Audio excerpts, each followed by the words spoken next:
Bienvenidos a su quinta sesión de salud, de gestión en salud pública. El día de hoy, según el temario, vamos a desarrollar lo correspondiente a los conceptos de las enfermedades no transmisibles. Vamos a hablar un poco a mencionar acerca de las enfermedades transmisibles también, las inmunizaciones, la tuberculosis y las infecciones más graves, como tenemos la infección o transmisión sexual, el VIH y el SIDA. Para ello, vamos primero a comenzar y a definir el tema de la inmunización. Así que vamos a proyectarles un videito para que se familiaricen con qué es el proceso de inmunización, cómo está la inmunización en gracias, en nuestro país y cómo se ha venido y qué parte del proceso, ¿no? ¿Cuántas vacunas existen? Entonces vamos a proyectar un pequeño video para que puedan ustedes considerar y tomar en cuenta acerca de la inmunización, que es muy importante dentro de la gestión de la salud pública.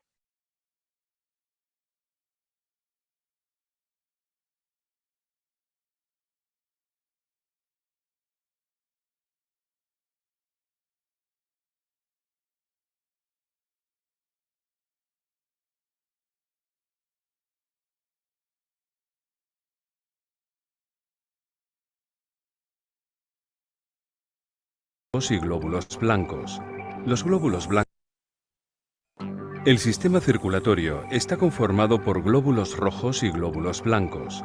Los glóbulos blancos forman parte del sistema inmunológico y combaten las infecciones en forma continua. Los glóbulos blancos o leucocitos se producen en los huesos. Su función principal es identificar y destruir los antígenos dañinos que entran en el cuerpo.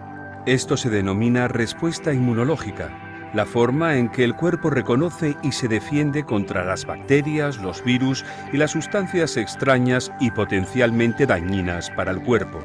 Cuando los glóbulos blancos encuentran un antígeno o una sustancia extraña, se estimulan y dividen para producir células especializadas para combatir dicha sustancia.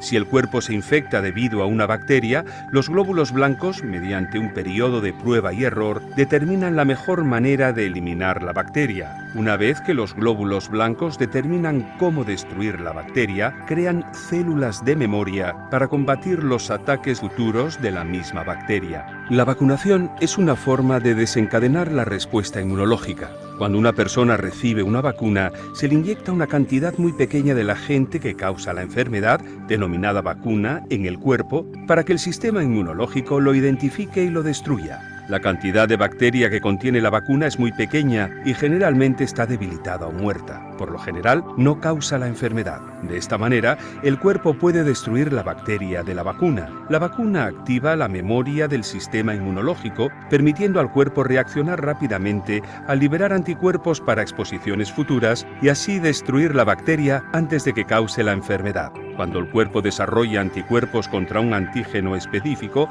significa que está inmunizado.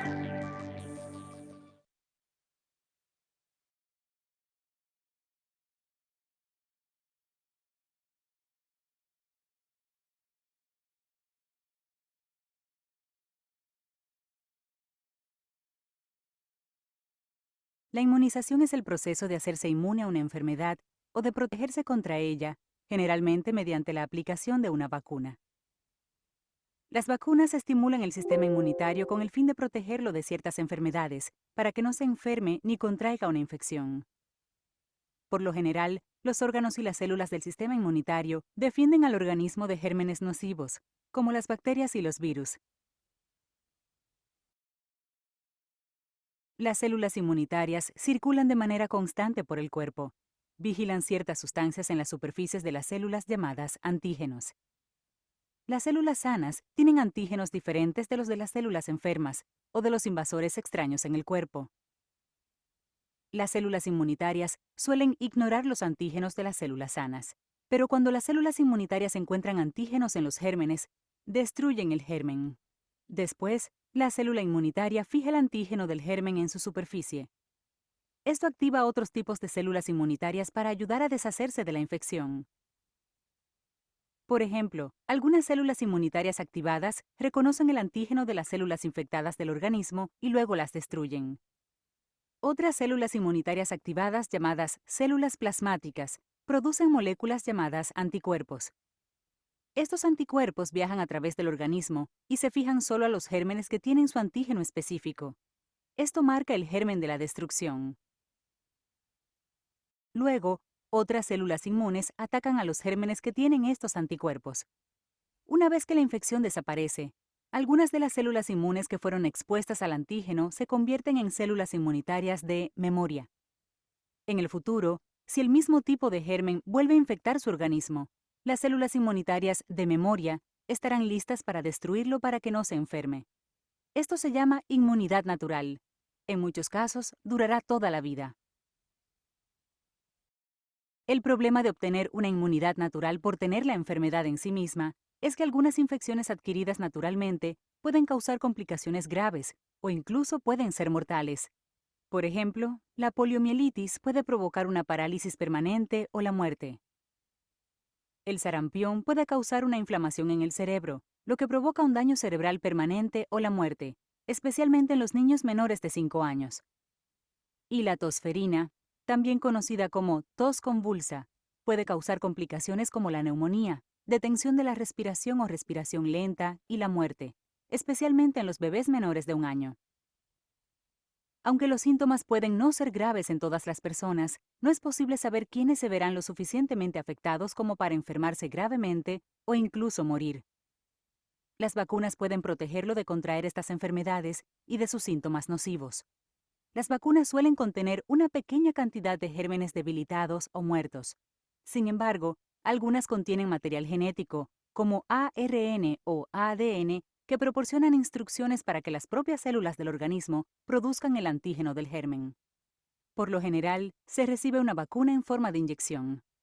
Dentro de su organismo, las partículas de los gérmenes de la vacuna enseñan a las células inmunitarias a atacar estos gérmenes.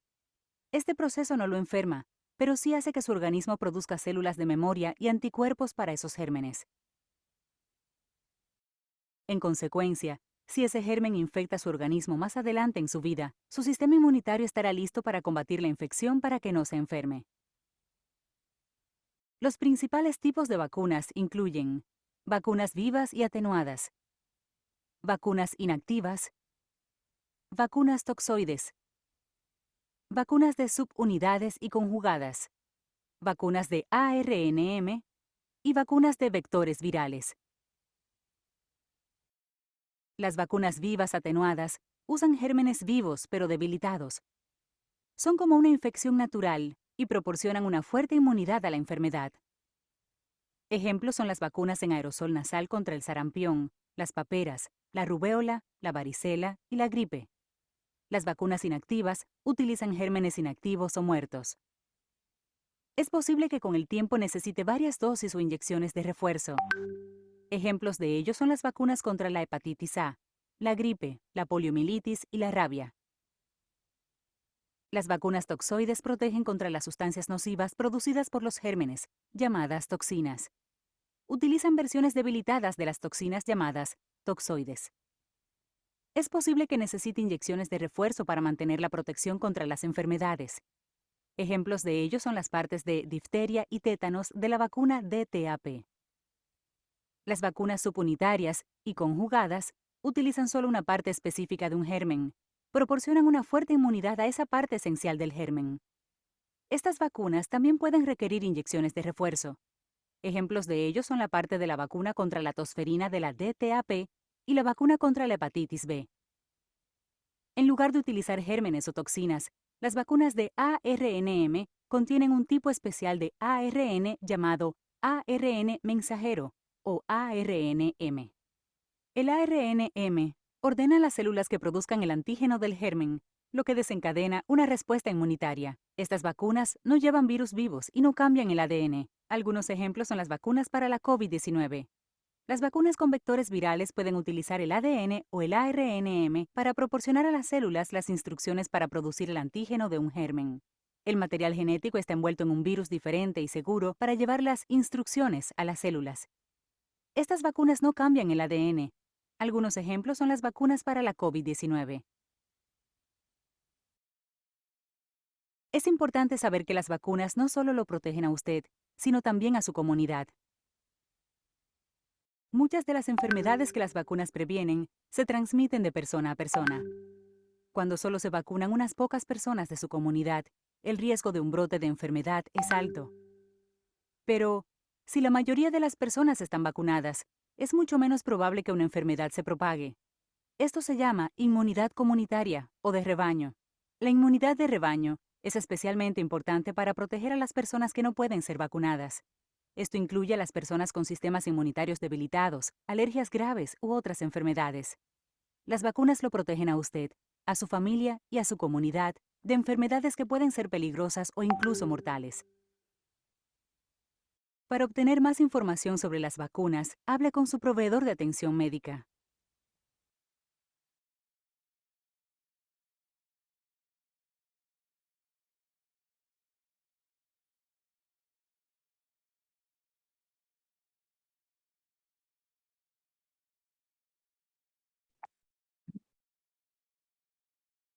Bien, entonces hemos podido visualizar dos videos. El primero que corresponde a ver qué es, en primer lugar, la definición de la inmunización, ¿no? Desde dónde se producen los glóbulos blancos a nivel de los huesos, cómo se encuentra para poder luchar contra algunas patologías, exactamente contra bacterias, virus, y con ello cómo se produce el proceso de inmunitar a través de la generación de los glóbulos blancos y demás células, linfocitos, neocitos, que nos permitan actuar frente a un peligro como respuesta de defensa. En el segundo video hemos podido mencionar acerca de lo que corresponde y cómo se generan las vacunas, la importancia y cuáles son los virus atenuados que vamos a poder describir. ¿Y por qué les hago ver el tema de la inmunidad y de las inmunizaciones? Porque está contemplado dentro de la gestión de salud pública, es la inmunidad total de nuestra población. Y si lo mencionamos con la realidad presente, ¿no? Y es una gran problemática en salud pública que no estemos vacunados al 100% con el tema del COVID, ¿no? Mirándolo desde el punto asistencial, no llegamos a más del 80% en vacunación total en nuestra jurisdicción. Y también es importante mencionar todos los procesos administrativos y de gestión de servicios en el acceso a esta vacuna, ¿no?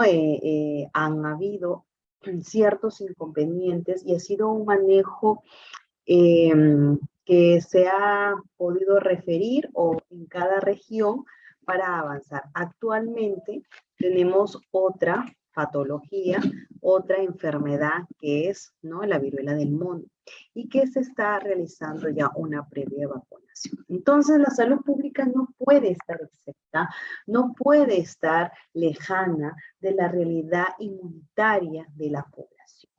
Si la población se vacuna, ¿no? Si tenemos una población informada, vamos a tener una población vacunada.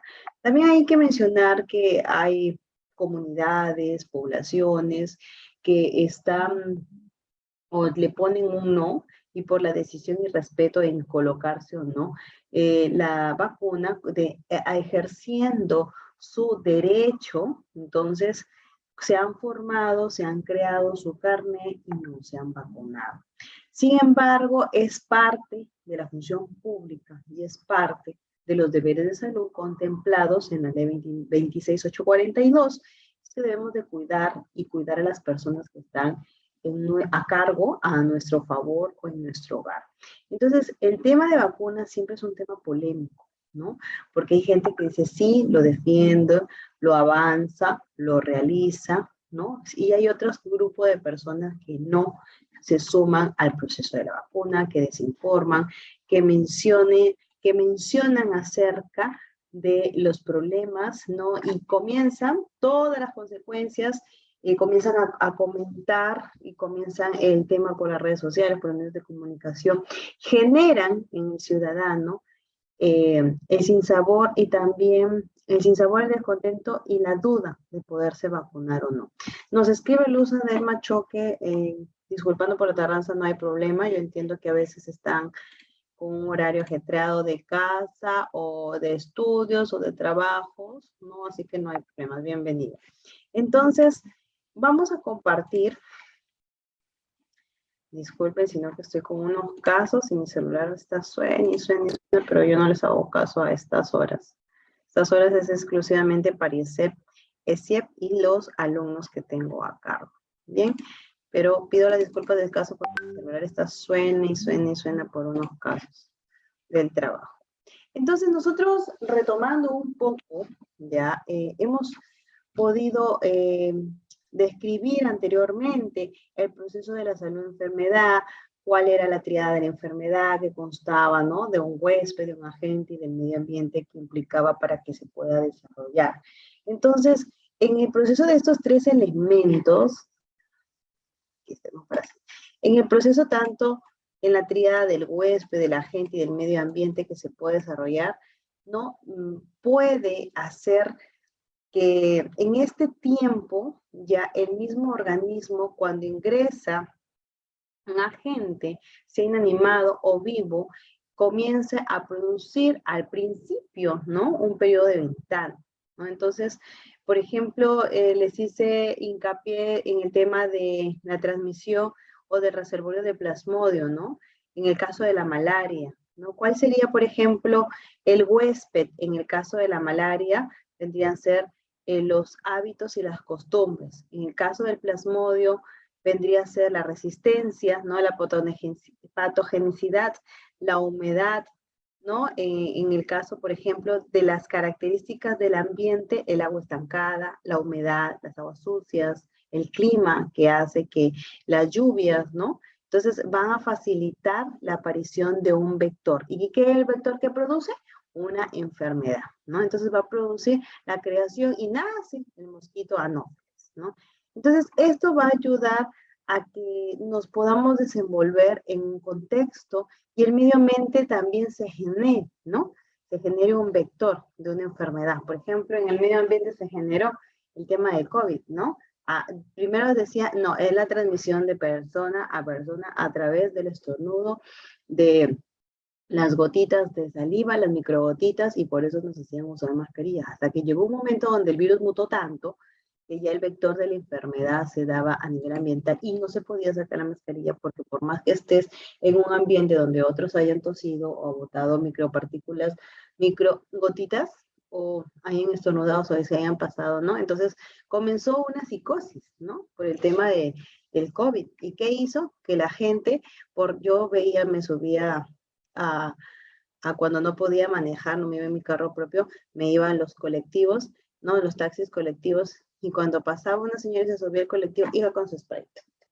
Todo. Echando en el aire, en el asiento, un poco más me echaba a mí también alcohol, ¿no? Entonces, eso, el tema del proceso sanitario y patológico trae psicosis y trae reacciones en la población, que si no está bien educada, entonces genera problemas de salud mental. También un poco para hacerles recordar acerca del periodo patogénico de la enfermedad, ya pues vienen a hablarse de los detalles, de las características, ¿no? Que comienza a percibirse en este caso el huésped y cómo se desarrolla en un momento, en un tiempo determinado, donde ya rompe, en el medio ambiente se desenvuelve y rompe ese equilibrio ecológico y afecta.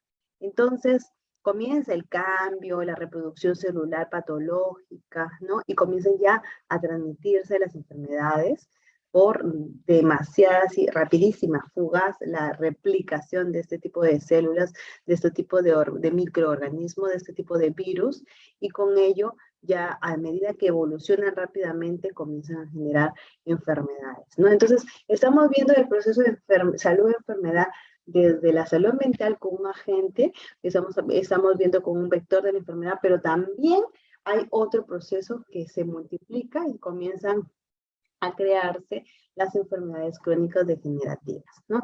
Entonces, en estas enfermedades crónicas degenerativas, por ejemplo, que puedan originarse las enfermedades transmisibles y no transmisibles, por un lado, y con el otro lado, en cuanto a la concepción de poder crear, ¿no? Inmunidad, existen las vacunas. Entonces, resumiendo, vamos a obtener dos temas importantes el día de hoy, ¿no?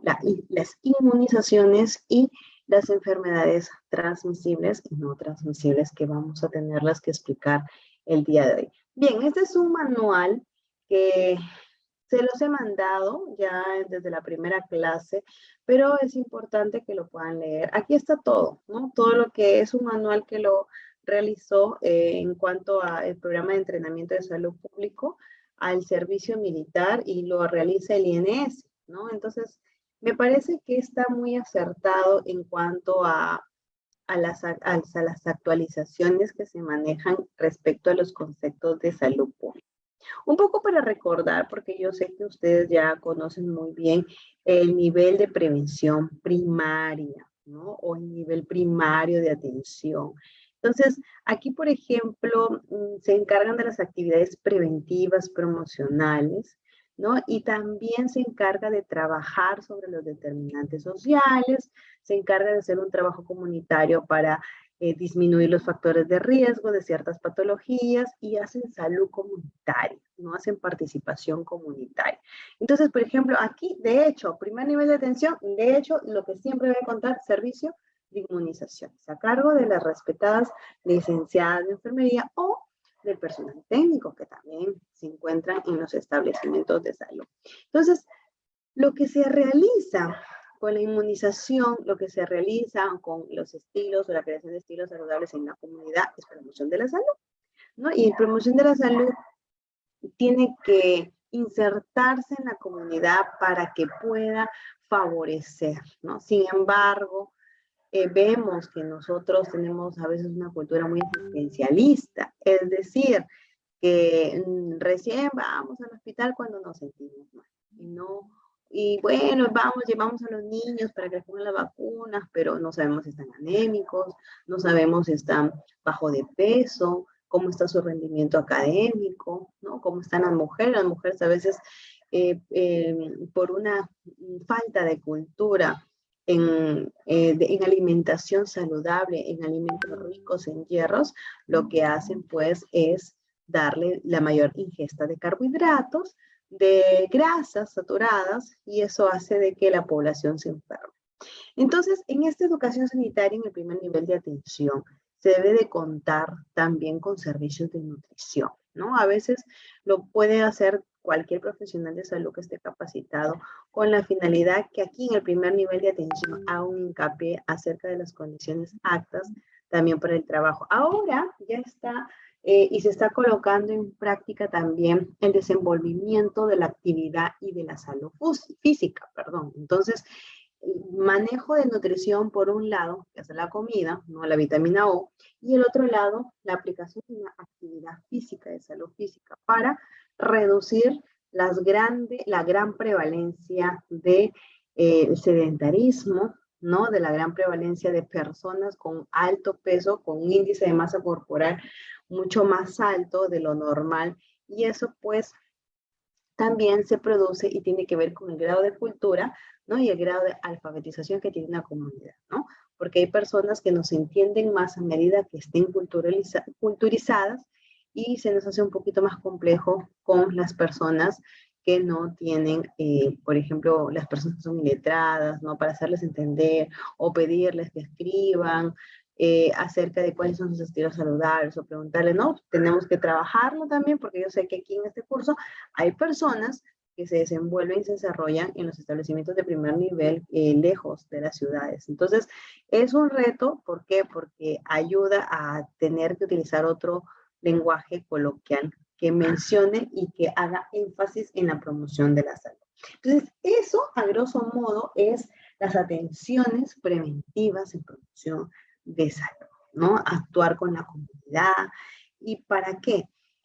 Para ya no llegar o atacar desde ahí la enfermedad. No somos más resilientes en salud cuando operemos o cortemos más o somos más resilientes a salud cuando la población se enferme menos. Y eso es una gran labor de la salud pública. Cuando hablan acerca de la protección de la enfermedad, mencionan a las vacunas, los chequeos preventivos, que nos pueden evitar enfermedades inmunoprevenibles, ¿no? También estamos hablando de la ingesta de una alimentación y de reducir las sustancias carcinogenéticas, ¿no? O sustancias alergénicas. Entonces también ayudan a proteger la salud. Ahora, ¿qué pasa si ya no solo se pueden resolver las patologías en el primer nivel de atención, sino ya nos vamos a un segundo nivel de atención? Entonces, el segundo nivel de atención vienen a ser los 2E, el 2.1, el 2.2, el 2.3. Ya hemos visto hace unas clases cuál era la clasificación de los establecimientos de salud.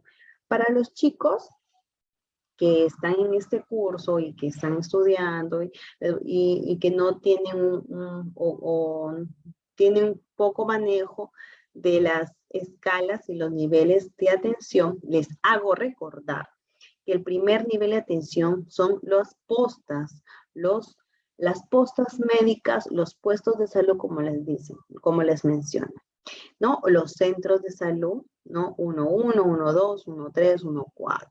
El segundo nivel de atención ya vienen a ser los hospitales. El hospital 2E, el hospital 2.1, ya vienen a ser los que tienen internamiento 24 horas. Ojo, que el 1.4 ya tiene, en el primer nivel de atención ya tiene internamiento, pero comúnmente son actividades materno-perinatales, ¿sí?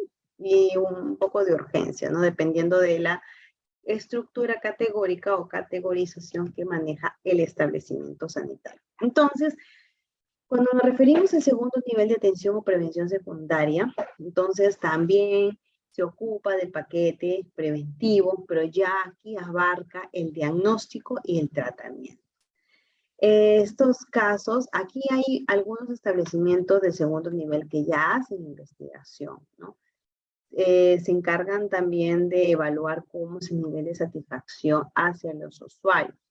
Entonces, en cuanto a aquí, pues ya van los pacientes crónicos, ¿no? Por ejemplo, en el caso de pacientes crónicos, diabéticos, hipertensos, que ya tienen un diagnóstico, tienen que ir por un tratamiento, un chequeo cada cierto tiempo. Igual que los pacientes, por ejemplo, con ITS, perdón, con VIH-Sida también tienen, ¿no? Entonces se hace una fase clínica por la patogenicidad, ¿no? Por la patología, y eso es muy importante considerarlo porque en estos establecimientos, en estos hospitales donde se hace su chequeo, tienen que presupuestar para los servicios que se brinda a esas personas con enfermedades crónicas. Entonces, eso implica también una serie de equipos, insumos, ¿no? Y es allí donde se vienen también los problemas intrahospitalarios de gestión, porque se desabastecen los insumos, los reactivos, los medicamentos, las citas, los largos tiempos de espera, y todo hace que se perjudique la población que llega por ese servicio y siempre va a llegar, ¿no? Porque ya tienen un diagnóstico definitivo. Entonces, ¿dónde están las medidas preventivas, no? Por ejemplo, hemos visto en el tema de la pandemia, cuando se cerró todo, mucha población murió no por COVID, sino murió porque dejó de tomar sus medicamentos, dejó de colocarse esa insulina en el diabético, dejó de tomar su losartán en ese paciente hipertenso y crearon cuadros más crónicos y tuvieron un ACV, tuvieron un infarto, ¿no? En todo caso tuvieron un coma diabético, ¿no? Aparte de que como no se podían, estuvimos todos encerrados, casi no teníamos una alimentación saludable, o se escaseaban verduras, daba miedo, ¿no? El alce de los costos, ¿no? También perjudicó. Una pandemia es un gran problema de salud pública. Me cuido yo, pero veo que mi vecino no se cuida, entonces vive al costado de mi casa, también me puede contagiar, pero ¿cómo estará él? ¿Cómo estará su salud mental? No puedo ser egoísta.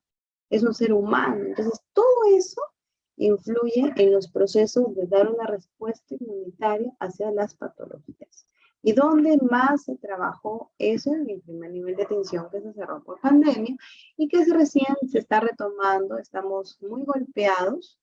Nuestro sistema está muy golpeado, fragmentado y segmentado, como siempre lo he dicho, y sobre todo desabastecido por la gran consecuencia y perjuicio que nos ha traído la pandemia a nivel mundial. Esto en todos los sistemas se está recuperando. Bien, el tercer nivel de atención, ya vamos a subrayarlo, ya tiene el diagnóstico, ya es hasta en una fase clínica. El tercer nivel abarca más ya la rehabilitación física. Estamos hablando de un establecimiento de mayor complejidad. Los institutos también hacen investigación en este tipo de establecimientos. El Instituto Nacional del Corazón, el Instituto Nacional de Neoplásicas, el Instituto Nacional del Niño, ¿no? Entonces, estos son los 3 niveles de atención. Primer nivel de atención, postas médicas, centros de salud, del 1.1 al 1.4. Segundo nivel de atención, 2E, 2.1, 2.2, 2.3. Tercer nivel de atención, tenemos el 3.1 y el 3.2, ¿sí? Entonces, ¿en dónde vamos a trabajar? ¿Qué es lo que aspiramos? ¿Nos quedamos siempre en el primer nivel 1.1? ¿Nos vamos a un 2.1 o un 3.1 dependiendo de las metas, de las proyecciones y de las oportunidades que les puedan brindar a cada uno de ustedes? Entonces, es donde ustedes van a escoger la mejor oferta, ¿sí? Ahora, las enfermedades transmisibles, ¿ya?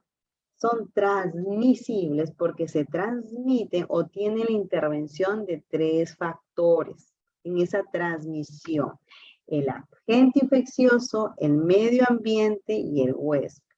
Entonces, estas infecciones son microscópicas, no las podemos ver y pueden o no pasar de un organismo enfermo a un portador, en el caso de una persona animal u otra tenga resistencia.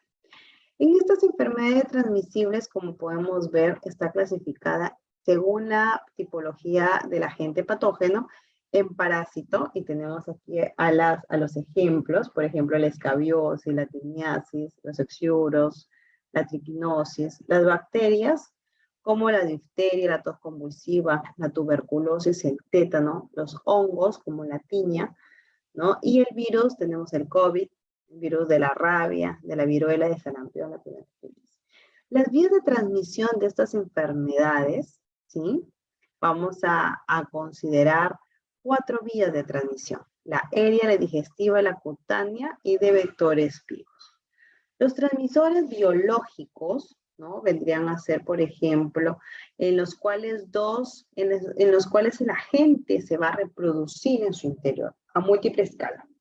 Y los biológicos tienen 2 formas de transmisión, los biológicos: por defecación y por inoculación directa. Por defecación es porque o aplastamiento a través de las heridas de la piel que penetra el agente infeccioso o a través de las escoriaciones. Y por inoculación directa es a través, por ejemplo, de la picadura de un mosquito, ¿sí? Y bueno, para ello también vamos a hablar de lo que les proyecté en el video acerca de la inmunización, ¿no? Es una actividad muy importante para la salud pública, tiene un alto costo, las vacunas son totalmente muy caras, pero entre costo, riesgo y beneficio tienen una alta efectividad. Ayuda a que la población se mantenga sana. Entonces, tenemos, por ejemplo, aquí las patologías como viruela y la poliomielitis, perdón, son enfermedades que han sido erradicadas por completo en el Perú, ¿no? Entonces, y también han sido erradicadas en el continente americano. O sea, están desde 1929 hacia atrás. Ya a partir de 2020 hacia adelante, ya no se han visto casos. Sin embargo, por ejemplo, la meningitis y las formas biliares de tuberculosis, la tos convulsiva, el tétanos y tétano neonatal, ya aún siguen siendo inconvenientes, pero ya no problemas para la salud pública porque se pueden controlar. En cuanto a la aplicación, tenemos de las vacunas, tenemos un esquema nacional de vacunación que las enfermeras se lo saben al revés y al derecho. Y nosotros nos obedecemos al ente rector, en este caso el Ministerio de Salud. El esquema de vacunación siempre, en todo momento, va a ser de carácter obligatorio para los niños. En el caso, por ejemplo, del Ministerio de Salud es el que provee las vacunas, las inmunizaciones a través de sus unidades ejecutoras, a través de sus UJIPRES, que son las unidades de gestión de las IPRES. ¿Y esas quiénes son? Son las DIRESAS, las GERESAS, las DISAS, ¿no? Entonces, estas acciones tienen que ser totalmente gratuitas, ¿ah? Porque también se ha visto que por las vacunas las filtraban, las vendían, ¿no? Y eso no es correcto. El esquema nacional de vacunación siempre es el mismo y comprende que se debe realizar en diferentes establecimientos, pero respetar el mismo esquema. Entonces, un poco vamos a mencionar así rápidamente acerca de las vacunas, ya que también se han visto en el video, ya, y que nos permite un poco recordar, ¿no? Cuando éramos chiquitos, ¿no? Tuvimos la vacuna de la BCG. ¿Cuándo se coloca? Dentro de las 24 horas del nacimiento, la BCG. Entonces, lo normal es que se coloca en recién nacidos en RN mayor a 2,5 kilos, ¿no? Y que no tengan ningún problema. En el caso de que exista un menor con 12 meses y no ha sido vacunado con la BCG, todavía se puede vacunar la vacuna. Entonces, eso es en cuanto a la aplicación de la BCG en hijos de madres con infección de VIH, debe seguir según lo normado, ¿no? Entonces, después tenemos otra vacuna, como por ejemplo la hepatitis B. La hepatitis B se coloca 0.5 centímetros cúbicos en el recién nacido antes, ¿no? O durante las primeras 12 horas, entre 12 a 24 horas, ¿sí? Entonces, luego vamos a tener la vacuna de la hepatitis B, la HBV, en mayores de 5 años. Ahí sí tenemos una población ya que se le administra 0.5 intramuscular, ¿no? Y tenemos aquí la escala que ustedes la pueden ver. También existe otra vacuna, la pentavalente, ya que contiene 5, pentavalente porque contiene 5 antígenos, penta 5, que es el toxoide diftérico y tetánico, las bacterias inactivas de Bordetella pertussis, el polisacárido conjugado de Haemophilus influenza de tipo B y el antígeno de superficie del virus de hepatitis B. Se administra 3 dosis a los 2, 4 y 6 meses respectivamente, y cada dosis comprende esta cantidad de medicamento de vacuna. Luego tenemos la vacuna toxoide diftotétano pediátrico, la DT. Bueno, esta tiene 2 antígenos y se administra en menores de 5 años. Ustedes pueden dar cuenta, la mayoría de las vacunas se administran antes de los 5 años, ¿sí? También ya para recordarles, tiene la vacuna Haemophilus influenzae, la vacuna contra la poliomielitis. Luego se encuentra la vacuna antipolio, ¿no? Y este es el esquema que pueden ustedes leer con detenimiento su manual. Y la vacuna contra rotavirus, por ejemplo, son aquellos que corresponden a los virus atenuados, ¿no? Se administra por vía oral y también se le da a aquellos bebés, pues no hay menores de 6 meses. Luego tenemos otra vacuna. El tema de vacunas es muy amplio, ¿ah? Tenemos muchas vacunas. La vacuna contra el neumococo, la vacuna contra el sarampión, paperas y rubiola. Luego también tenemos la vacuna contra el sarampión y rubiola. La vacuna, la AMA, la antiamarílica, contra la difteria, la pertussis y el tétano. La vacuna de T, difteria de adulto. Ya tenemos la vacuna BPH también que se da, se administra en niñas menores de 10 años, mayores de 10 años. La vacuna contra el virus de papiloma humano, ¿no? 3 dosis. Y esta vacuna también es aplicable para mujeres. Lo hace, no lo da el Ministerio de Salud. Esta vacuna comúnmente las ofrecen las clínicas privadas, es cara, está a un promedio de entre 400 a 500 soles cada dosificación, pero es muy buena. Es muy buena y también se administran 3 dosis. Bien, después de la vacuna contra la influenza, ¿no? Es una de las últimas. Ya, después de la vacuna contra la influenza, se encuentra, por ejemplo, la vacuna que se ha realizado ya, la Sinopharm, ¿no? Que es la vacuna del COVID, que tiene muchos nombres. Están como Sinopharm, otra está como, a ver cuáles son, vamos a ver, vamos un poco a despertarlos, se pueden estar, a ver si es que están atentos. ¿Cuáles son los nombres de las vacunas del COVID?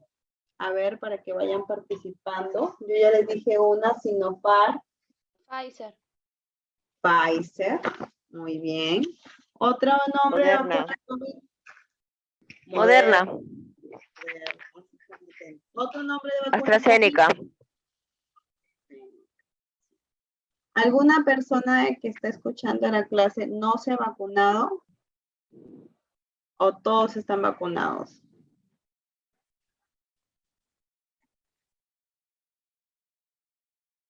Todos están vacunados, ¿verdad? Yo sí. Muy bien, porque son personal de salud. Tenemos que estar protegidos.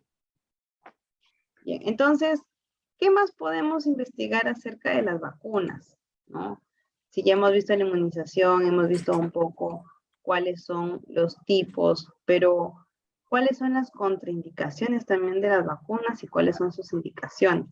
Vamos a proyectar un pequeño video acerca, este video lo ha realizado un médico, ya para terminar con el tema de las vacunas y podamos pasar a al siguiente tema, que es acerca de tuberculosis y quiero también avanzar con VIH, ¿ok? Entonces, vamos a proyectarles un video para que puedan quedarse. A ver. Acá está.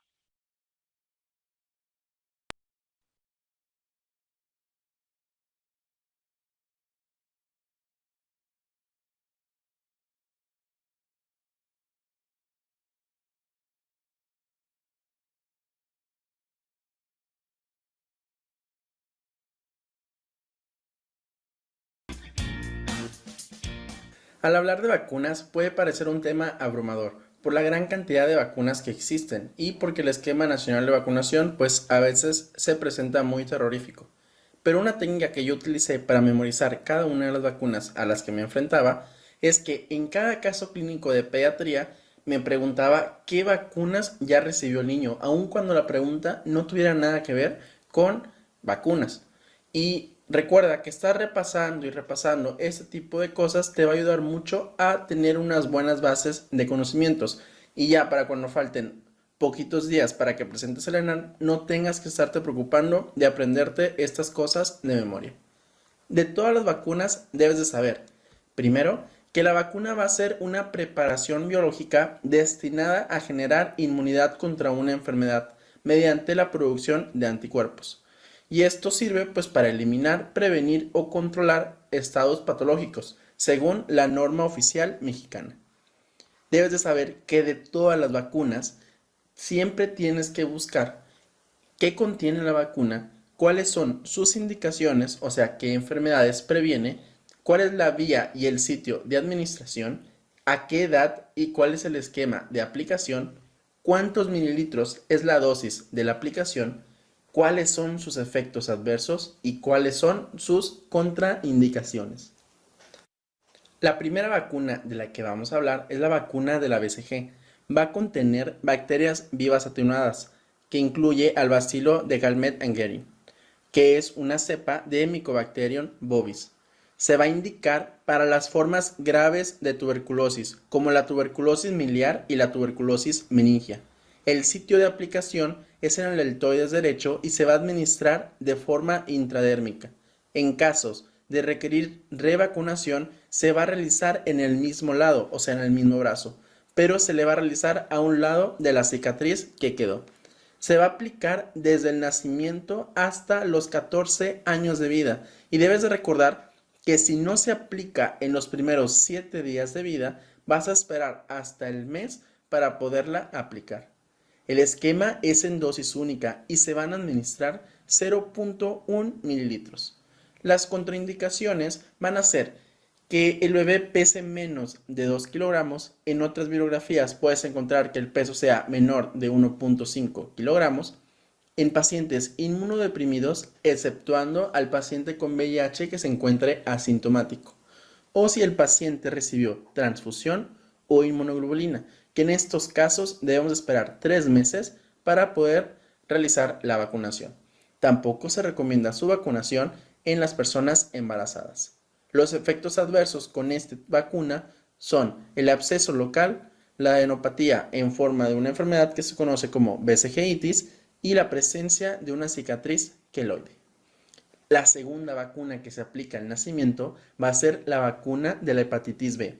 Esta vacuna va a contener al antígeno de superficie purificado del virus de hepatitis B y se va a indicar para prevenir la infección de hepatitis B y de sus secuelas.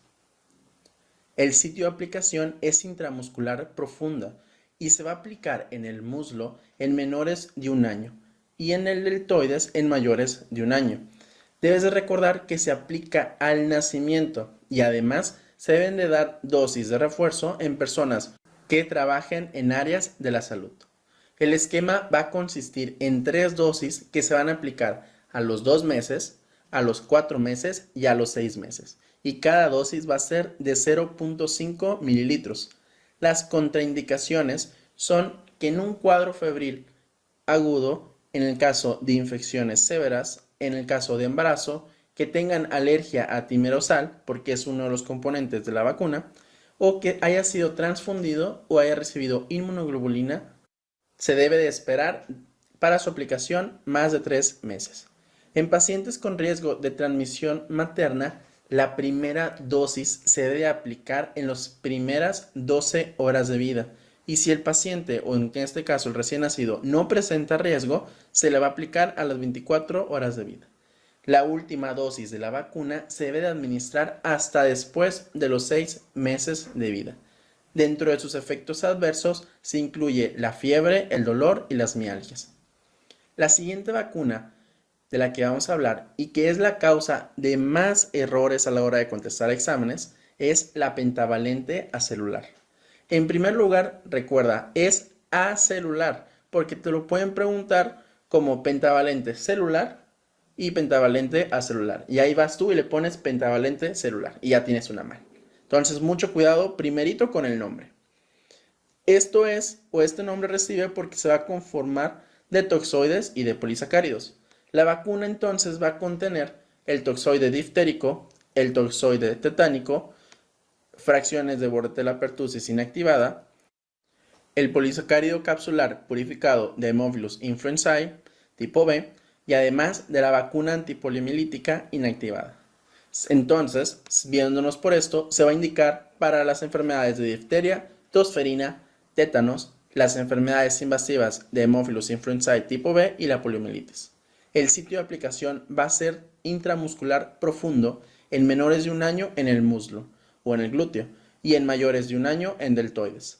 Se debe de aplicar en menores de 5 años en 3 dosis con espacio de 2 meses entre cada una, lo que significa que vamos a aplicar la primera dosis a los 2 meses, después a los 4 meses y después a los 6 meses. Cada dosis va a ser de 0.5 mililitros. Además, esta vacuna es la única que tiene 4 dosis, pues va a tener un refuerzo a los 18 meses. La vamos a contraindicar si el paciente tiene un daño cerebral o un cuadro convulsivo, pero que sea agudo. Si el daño cerebral es previo, no amerita una contraindicación. Además, si el paciente tiene un cuadro febril agudo, si tiene enfermedades graves, si ya existe una alergia previa a la vacuna, que es para todas las vacunas esta contraindicación, o si existe transfusión o inmunoglobulina, que en estos 2 últimos casos, pues hay que esperar 3 meses. Continuamos con la vacuna de rotavirus, otra de las vacunas que tiene muchas reglas. Es una preparación de virus atenuados y se va a indicar para proteger casos contra gastroenteritis grave, claramente producidas por rotavirus. Se va a administrar por vía oral a todos los menores de 8 meses de vida. El esquema va a incluir 3 dosis, a los 2 meses, a los 4 meses y a los 6 meses de vida. El intervalo de dosis se sugiere que sea de mínimo entre 3 a 8 semanas entre cada dosis. Va a estar contraindicada su administración después de los 8 meses de vida porque puede llegar a favorecer que se presente invaginación intestinal o intususcepción, que esta es una pregunta muy clásica de los exámenes Ceneval. Las contraindicaciones pues va a ser que tenga malformaciones congénitas no corregidas del tracto gastrointestinal, en los que podemos incluir al divertículo de Meckel, porque va a aumentar el riesgo de invaginación intestinal. Además, si el paciente tiene intolerancia a la fructosa, a la sacarosa o alguna otra enzima que se encargue de metabolizar carbohidratos. Si tiene antecedente de intususcepción o de invaginación intestinal, también se contraindica esta vacuna. Y por último, si tiene alergia al látex. Seguimos rellenando nuestro esquema de vacunación con la vacuna del neumococo. La vacuna del neumococo va a tener varias presentaciones, que es la de 7 serotipos, la de 13 serotipos y la de 23 serotipos. Según la guía de práctica clínica de México, que es para el control del niño sano, y otra que es de vacunación, la vacuna que hacen referencia es a la que contiene 7 serotipos. Estos serotipos pues, van a ser polisacáridos capsulares de todos los tipos, de los que incluya propiamente esa vacuna. Va a existir otra presentación de 13 serotipos que en algunos cursos la mencionan para que también la tengas en consideración. Pero la de 23 serotipos, esa va a ser para poblaciones adultas especiales. Hablamos de pacientes con EPOC y etc. Y esa está contraindicada en menores de 2 años. No se te vaya a olvidar eso. Se va a indicar para infecciones invasivas por neumococo, como es el caso de meningitis por neumococo. El sitio de administración va a ser intramuscular y se va a aplicar en el muslo en menores de 1 año y en la zona de deltoides en mayores de 1 año. Vamos a administrarla en 3 dosis, a los 2, a los 4 meses y un refuerzo a los 12 meses. Cada dosis va a ser de 0.5 mililitros. Se va a contraindicar la aplicación de esta vacuna si existe antecedente de hipersensibilidad a la vacuna, si tiene algún tipo de inmunodeficiencia como el VIH, en personas embarazadas. Los efectos adversos que podemos encontrar en esta vacuna es fiebre, dolor y eritema. La vacuna de la influenza va a ser otra vacuna que también debes de recordar mucho porque a veces se nos olvida y como se nos olvida también no la sacamos mal. Va a contener virus vivos atenuados. Van a ser 2 subtipos de A y un subtipo de B. Y se va a indicar pues para infecciones del virus de la influenza. El sitio de administración es intramuscular en el deltoides izquierdo y se va a administrar a grupos de edad de riesgo, en los que podemos incluir a los bebés mayores de 6 meses y además a los mayores de 60 años que presenten alguna comorbilidad, como que tengan EPOC, que tengan diabetes, etc. Se va a aplicar de forma anual en los meses previos a temporada invernal. En conjunto puede ser con la neumocócica, pero debe ser en sitios separados y claramente con jeringas separadas. La dosis va a ser de 0.5 mililitros y se va a contraindicar en pacientes que tengan alergia a proteínas de huevo, en embarazadas, si tienen cuadros febriles agudos y lo mismo que hemos mencionado anteriormente, con los pacientes transfundidos o los que recibieron inmunoglobulina. Ahora sí, pasamos con la que te pueden llegar a preguntar de todas, la de mayor probabilidad después de la BCG y la hepatitis B, que es la triple viral. Esta vacuna va a tener virus vivos atenuados y va a incluir al sarampión, en donde vamos a tener 2 cepas importantes y que es necesario que te las aprendas. La cepa de Edmondson-Zagreb, en la cual se realiza por células semanas, y la cepa de Schwartz, que es con embriones de pollo. Y a continuación vas a ver por qué es importante. La rubiola se va a hacer en la cepa de Wistar, que es de diploides humanas, y la parotiditis, que también se va a realizar en embriones de pollo o puede realizarse en células diploides humanas. Se va a administrar de forma subcutánea en la región deltoidea del brazo izquierdo y la edad de aplicación es entre 1 a 6 años. Y en caso de riesgo epidemiológico se puede aplicar a las 4 semanas después de aplicar la primera dosis. El esquema incluye 2 dosis. Tiene desde los 12 meses hasta los 4 años para aplicar la primera dosis, pero idealmente en el esquema de vacunación viene a los 12 meses. Y la segunda dosis se va a aplicar a los 6 años, que es antes de que entren a la escuela. Cada dosis va a ser de 0.5 mililitros. ¿Por qué es tan importante esta vacuna?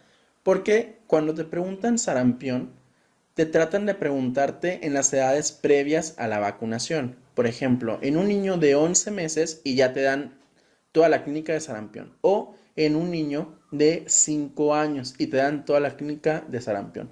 Porque son los casos en donde no existe todavía una buena inmunidad. Para que lo recuerdes cada vez que te venga una pregunta sobre sarampión. Las contraindicaciones de esta vacuna es si tuvo algún cuadro febril agudo, si tuvo enfermedades graves, si tuvo algún tipo de reacción alérgica previa a una dosis de la vacuna, y lo mismo para la transfusión y la inmunoglobulina, que hay que esperar más de 3 meses. En caso de leucemia o quimioterapia en menos de 3 meses, se contraindica la aplicación de esta vacuna.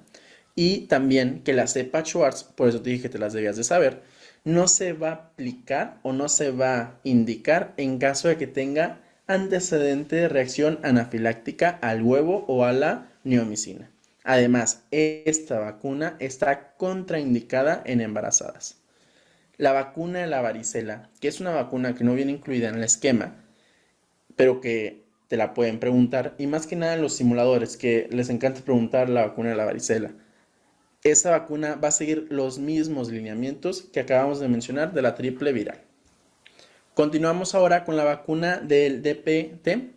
Esta vacuna va a contener al toxoide diftérico, al toxoide tetánico y al componente celular de Bordetella pertussis. O sea que va a estar indicada para las enfermedades de difteria, tosferina y tétanos. Esta vacuna sirve como refuerzo, la cual se va a aplicar a los 4 años de vida, que es un refuerzo extra de la pentavalente acelular. Las contraindicaciones pues van a ser las mismas que ya comentamos, que es que si tiene un daño cerebral, cuadros convulsivos de forma aguda, no se debe de administrar. Además, si existe un padecimiento febril agudo, si tiene alteraciones sistémicas graves o si presentó una reacción alérgica previa, que en este caso sería una reacción alérgica a la vacuna pentavalente acelular.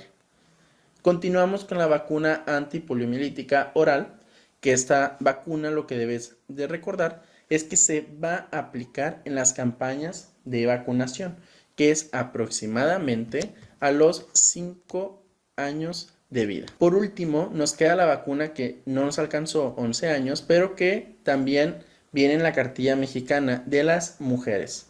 Hablamos de la vacuna del VPH. Esta vacuna se va a aplicar a las niñas de quinto de primaria o de 11 años que no estén escolarizadas y van a ser 3 dosis, a los 0, a los 2 y a los 6 meses.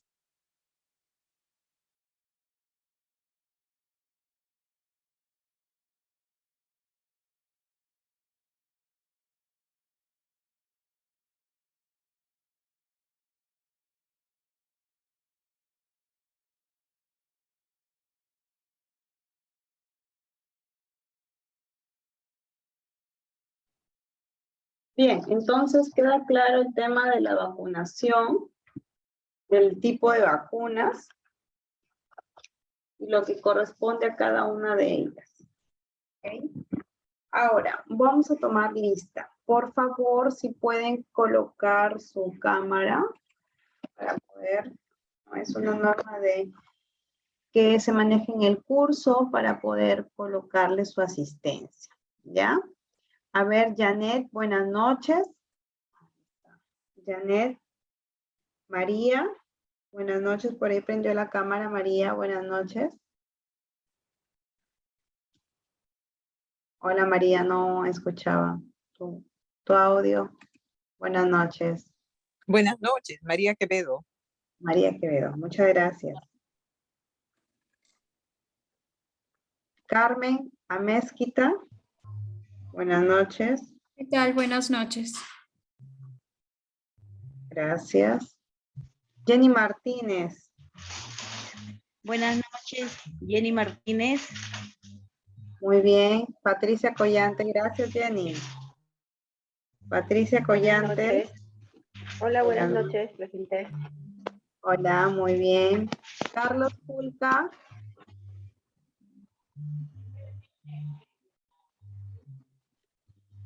Lola. Buenas noches, doctora. Hola, Lola. Buenas noches. ¿Cómo estás? ¿Qué tal? Gracias. Bien, doctora, gracias. Gracias, Jenny. Carlos Julca. Sandra Juliana Vasconsuelo.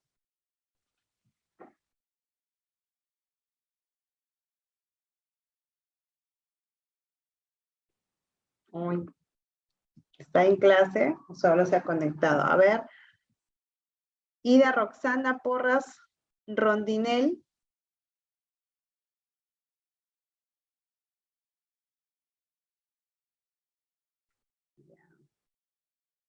Nancy. María Maldonado. Martínez. Sí, Jenny Martínez, sí está. Gracias.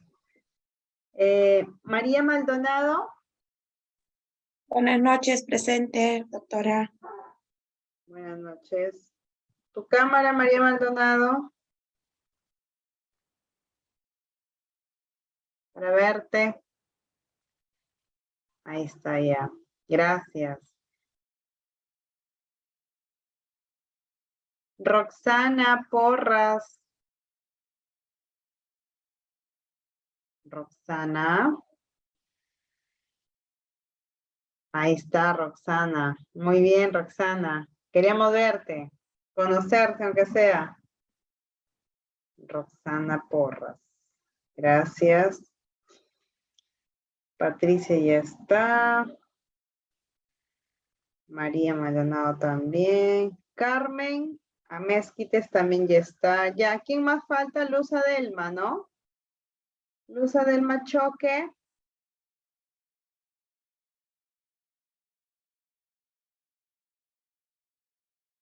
Ahí está Ida. Ida Roxana. Muy bien. Y falta Luz Adelma Choque Ayauca. Han venido poquitos.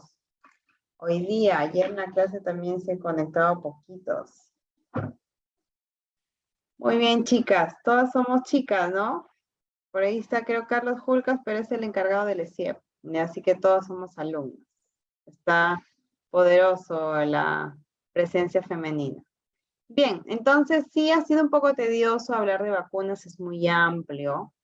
Y también mencionar cada una de ellas nos permite identificar. Los videos y los manuales van a estar grabados y se va a producir para poder considerar y chequearlos, ¿ya? Ahora vamos a ver una enfermedad que es de importancia para la salud pública, es la mencionada TBC, ¿no? La tuberculosis.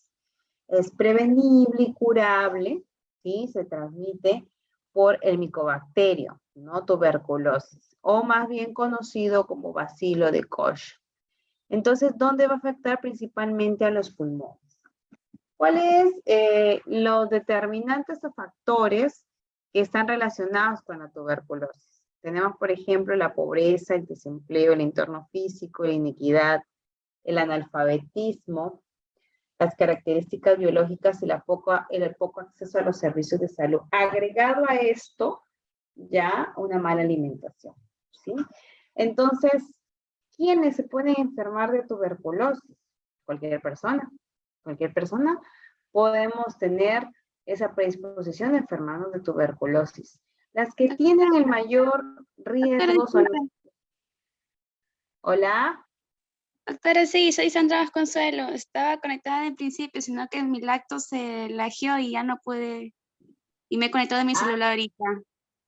Sí, estoy en la clase. Muy bien. Ya, Sandra Vasconsuelo. Sí, para colocarles la asistencia. Gracias. Bienvenida. Entonces, ¿en qué nos quedamos? ¿Quién se puede enfermar de TBC? ¿Verdad?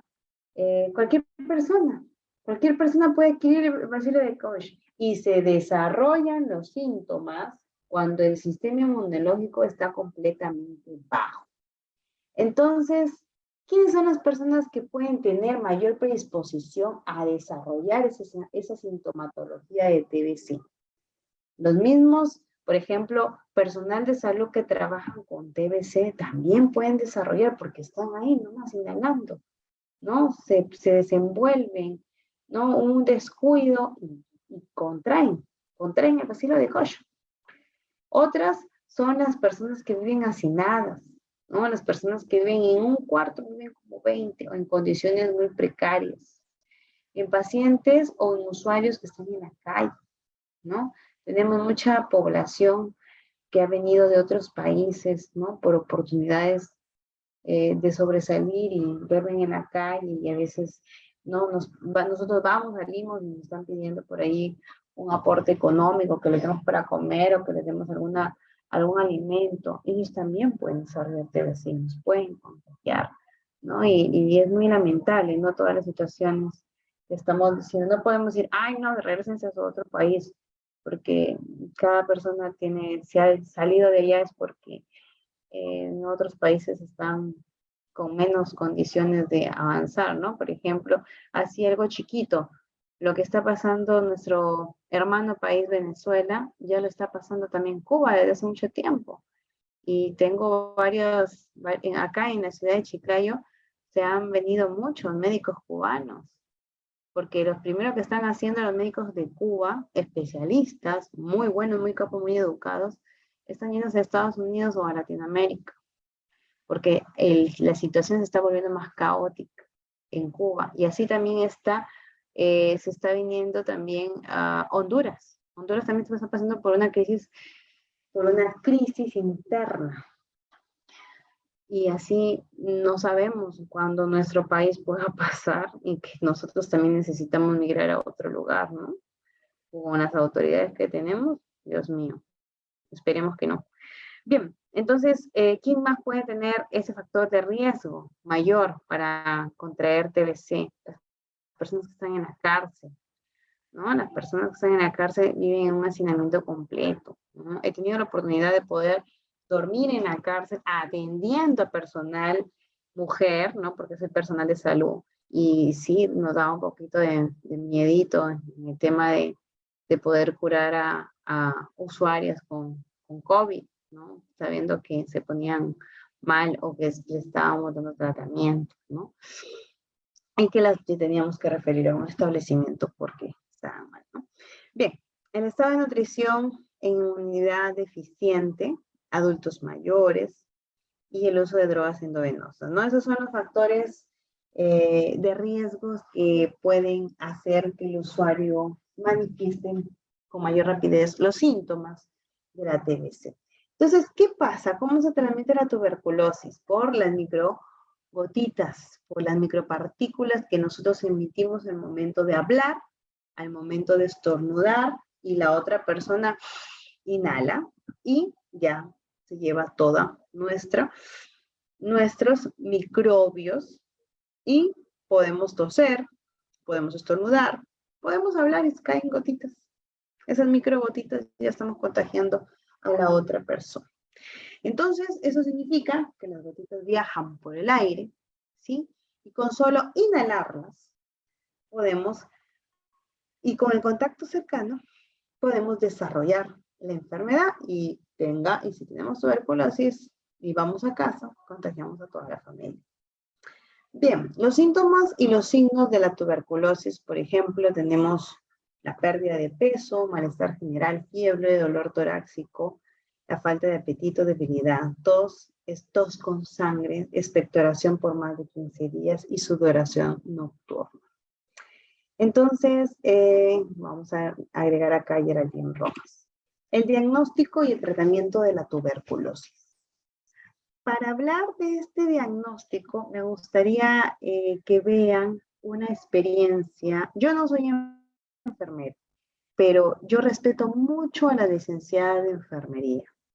Son las que llevan la estrategia de la prevención de la tuberculosis en los establecimientos sanitarios. Obviamente también lo hace el personal médico, pero más es el personal de seguimiento que lo hace la enfermera. Entonces, para hablar del diagnóstico y tratamiento precoz, les voy a compartir, solo son 7 minutos, creo, de la experiencia que tienen las licenciadas de enfermería, que yo respeto mucho, y si aquí hay personal de enfermería o estudiantes de enfermería, es una carrera muy buena, muy bonita, muy humana, como todas las carreras de salud, pero esa experiencia que se tiene hacia los pacientes de TBC y quienes la ayudan a ellas, ya, son unas personas muy valiosas, son voluntarios en salud, son comunidad, son agentes comunitarios. Entonces, vamos, antes de hablar de todo el diagnóstico y el tratamiento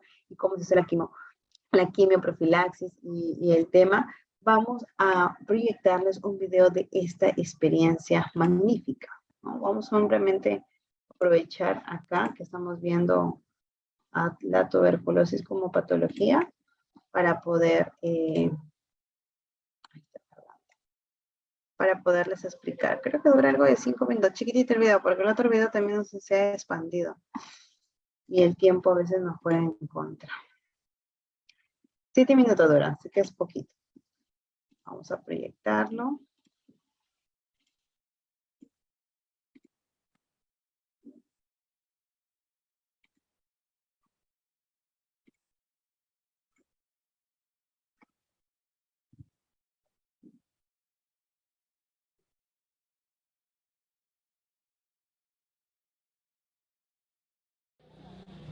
Hoy día estamos saliendo a la casa de un paciente, ¿verdad?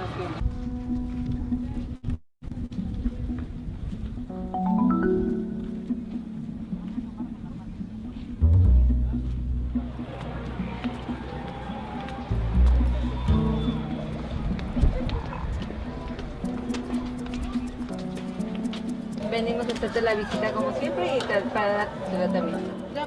Nosotros estamos trabajando 3 estrategias básicas en nuestro distrito.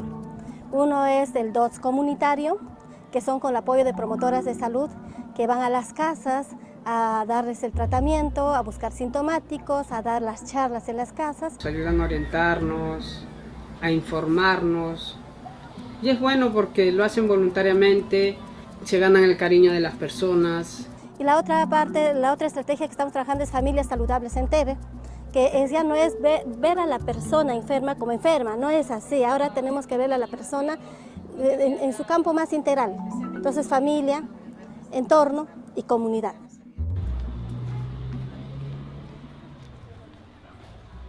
Últimamente, en estos dos años y medio casi, el gobierno ha puesto mucho énfasis en lo que corresponde a la prevención y control de la tuberculosis. El Ministerio de Salud, por ende, ha entrado en esta estrategia de poder abarcar la problemática no solamente desde un enfoque biomédico, sino también de un tema de abordar las determinantes sociales de salud. Una de las iniciativas que tiene la OMS es trabajar el tema de TB en grandes ciudades.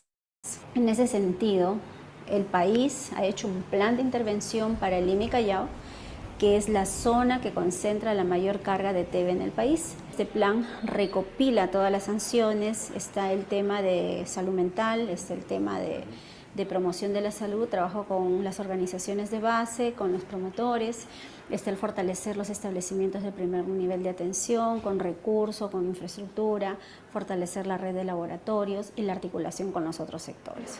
Dar la mano a un enfermo, ¿se contagia la tuberculosis? Nosotros hacemos las charlas educativas que vamos a los establecimientos de salud y hacemos con los pacientes, ¿no? Que conozcan acerca de la tuberculosis, que conozcan cuáles son sus derechos y responsabilidades. Nosotros no hacemos actividades aisladas, siempre coordinamos con el personal de salud. El beneficio que nosotros tenemos es que nos ayuda al paciente a que acudan al establecimiento de salud a tomar su tratamiento y también evitamos el riesgo de abandonos. Nosotros hemos pasado la enfermedad y entonces cuando decimos a los pacientes que yo también he sufrido la tuberculosis, he pasado por lo mismo que tú estás pasando, entonces cambia el interés de las personas afectadas hacia el mensaje que nosotros damos.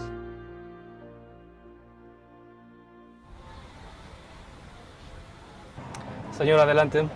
Buenas tardes. Pregunte, dígame. Quería pedirle un favor. Ya, ¿Me lo podría escucho. dar alguna pastilla, algún jarabe? Tengo una tos de más de 15 días. 15 días ya. ¿Usted se ha realizado diagnósticos ya si es que tiene tos? No, todavía no. Primeramente, señora, debería acercarse al centro de salud para que hagan un análisis, descarten a qué se debe esa tos que usted tiene. Bueno, la farmacia es la primera puerta de consulta para los pacientes con TB, se puede decir acá en el distrito, porque las personas en esta zona, cuando tienen cualquier molestia, lo primero que van es consultar a la farmacia. En las capacitaciones nos han enseñado que, que cada paciente se acerca, para no recetarle ningún medicamento, previo diagnóstico tiene que ser primeramente, ¿no? Con las boticas y las farmacias hemos hecho un trabajo en forma aliada, en forma conjunta, ¿no? Que seamos parte de uno solo en lucha de la tuberculosis. La detección de sintomáticos se ha incrementado gracias a todo un proceso de estrategia comunicacional que hemos venido desarrollando en estos 2 últimos años. Le hemos dado mucha fuerza a ese tema de difusión porque queremos romper el estigma y la discriminación. Y eso ha favorecido a que podamos trabajar articuladamente con varios actores a fin de poder todos lograr el único objetivo de controlar la TB en nuestro país. Entonces, esa articulación que venimos dando desde el Ministerio de Salud en coordinación con las actividades de promoción y los promotores de salud que también intervienen como parte de esta red, las organizaciones de afectados también, hace que de una u otra manera mejoremos la detección de la búsqueda del sintomático y logremos bajar, ¿no?, el número de casos tal como se vienen registrando a la fecha según nuestros indicadores epidemiológicos reportados. El impacto que hemos tenido nosotros ha sido que hemos detectado más casos de TB. Hemos tenido más personas con tuberculosis, pero no porque se enfermen, sino porque estamos diagnosticando más personas. Entonces, al buscar más sintomáticos, hemos encontrado más casos de pacientes con TB. ¿Y qué hemos hecho? Hemos dado el tratamiento más rápido, un tratamiento oportuno y un tratamiento adecuado. Me detectaron y tenía que venir acá todos los días, pero a veces no podía mover en los pies. Y le dije que no podía venir y mandaron a la señorita Liz para que vaya a mi casa allá todos los días. Lo normal era que me diera eso, a veces le dan de repente a los que no comen bien, de repente a la gente que era drogadicta, ¿no?, que estaba en las calles. Y yo nada que ver, no soy así, eso le puede dar a cualquiera. Bueno, el mejor beneficio es poder ocupar espacios de mesa de concertaciones donde no había antes, participación de la sociedad civil afectada. La tuberculosis cambió totalmente mi vida, ¿no? Ahora lo único que quiero es que las personas salgan adelante, ¿no? Que se curen, que terminen su tratamiento. Estoy viviendo esta experiencia de lo que es la tuberculosis. Sé que esta enfermedad tiene cura. Seguir para adelante, el ánimo, las ganas, las fuerzas. Para mí es importante, es muy importante este trabajo que realizo como voluntaria. No espero nada, lo que espero son bendiciones. Creemos que a través de estos promotores de salud estamos logrando concientizar más, ¿no?, al paciente para que pueda ser adherente al tratamiento y podamos cumplir la tan deseada curación, que es la meta que nos hemos propuesto como país y a nivel mundial también, ¿no?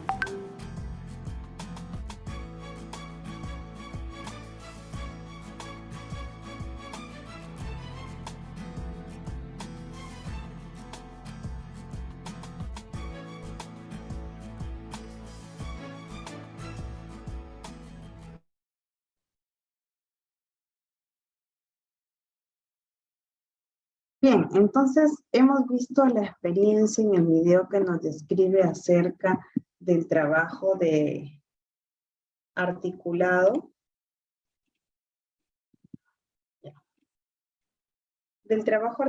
que vienen desarrollando la estrategia de tuberculosis, ¿no?, en la experiencia de San Juan del Lurigancho. Y hemos podido observar cuáles son los resultados, cómo se pudo diagnosticar precozmente y cuál fue el plan de acción. Y como se pueden dar cuenta, no es que ya se diagnosticó la TBC, se le da el tratamiento y chao. No, sino que es una estrategia donde se hace el seguimiento con las visitas domiciliarias. Porque está bien, la tuberculosis es una enfermedad curable, pero si no se trata a tiempo, va a contagiar a todos los integrantes de la familia.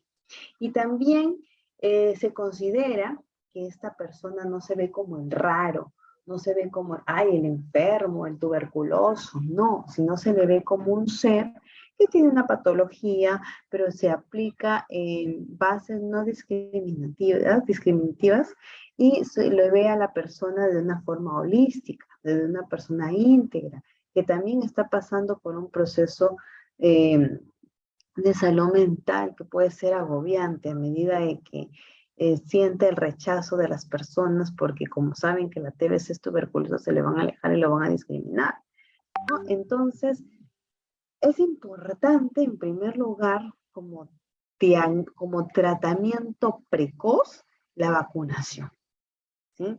Y se les da su vacuna de la BCG a los recién nacidos, ¿no? Nos protege de las formas más graves de la patología, como la meningitis tuberculosa y la tuberculosis media. ¿Cuál es el tratamiento que se le hace, no? Se hace, bueno, con medicación como la isoniazida, pero también es importante, más que la administración de los medicamentos, también es educación y información que se hace hacia la comunidad. Ustedes vieron en el video a las licenciadas que no iban solas, sino que iban con los agentes comunitarios. Vieron personas que están realizando actividades y pertenecen tal vez a una ONG. Entonces son personas voluntarias que pertenecen a una red y que lo hacen ad honorem, lo hacen porque les gusta, porque no cualquier persona tiene ese tipo de cualidades que son admirables, ¿ah? Porque ellos implican ver su tiempo, ayudar para detener la enfermedad, controlarla. Entonces, mientras el personal de enfermería se encarga de hacer el seguimiento, ellos también hacen un seguimiento y hacen un tipo de referencia domiciliaria porque identifican, ¿no? Y eso es parte de la gestión y de los procesos que se realizan para el mejoramiento de la salud pública, en este caso, de la tuberculosis. Entonces, cuando se identifican sintomáticos respiratorios, ¿qué son los sintomáticos respiratorios? Son los pacientes que manifiestan síntomas, ¿no? Que no son asintomáticos, sino más bien todo lo contrario. Manifiestan tos, manifiestan estornudos y que acuden a los servicios de salud por los mismos síntomas que padecen. Otro, ¿por qué se comienza a educar en aquellos enfermos para que reciban el tratamiento que sea completo, se les haga el seguimiento, no abandonen el tratamiento, sino hacen resistencia y se haga una vigilancia comunitaria? Recuerden que hay vigilancia ciudadana, vigilancia comunitaria. En este caso, se aplica la vigilancia comunitaria o común. Los exámenes que se consideran en la tuberculosis, pues el primero básico es el esputo, ¿no? El examen del esputo, ¿no? Que es prácticamente toser, si tiene tos por más de 15 días, un poco de ese síntoma respiratorio, un poco de esa expectoración, lo colocan en un frasquito, lo pasan y ven si es positivo o negativo para ver la flema, qué es lo que contiene, si contiene el bacilo de Koch o no. En los pacientes cuando tienen ese esputo, el resultado del esputo es negativo, igual se les hace un diagnóstico, tampoco no se les deja. Y en los que tienen positivo y ya se comienza con el primer esquema del tratamiento. Entonces, la tuberculosis es como el tratamiento es gratuito, ¿sí? Así como el Estado invierte en toda la escala del tratamiento de TBC, también el Estado invierte en toda la escala del TARGA, en el caso del VIH. Entonces, aquí también son algunas consideraciones, ¿no?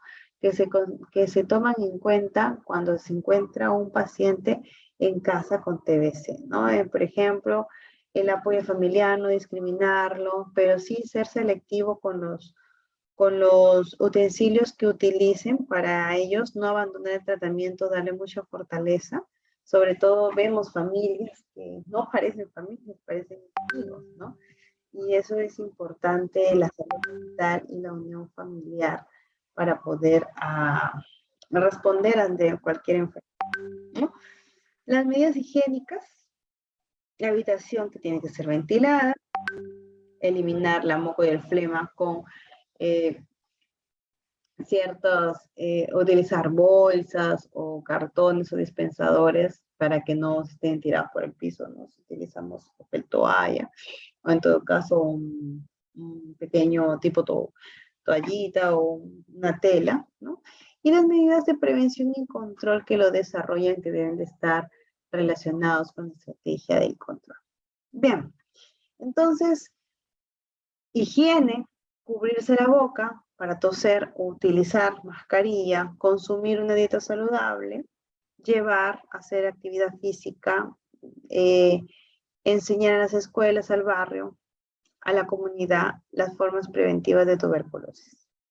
Bien, después vamos a poder mencionar lo que corresponde ya a las infecciones de transmisión sexual, ¿no? Antes eran las enfermedades de transmisión sexual y ahora son las ITS, ¿no? Las ITS son infecciones transmitidas por el conducto sexual y que infectan a una persona que está sana a través del contacto en las relaciones coitales, vaginales, orales o anales, ¿no?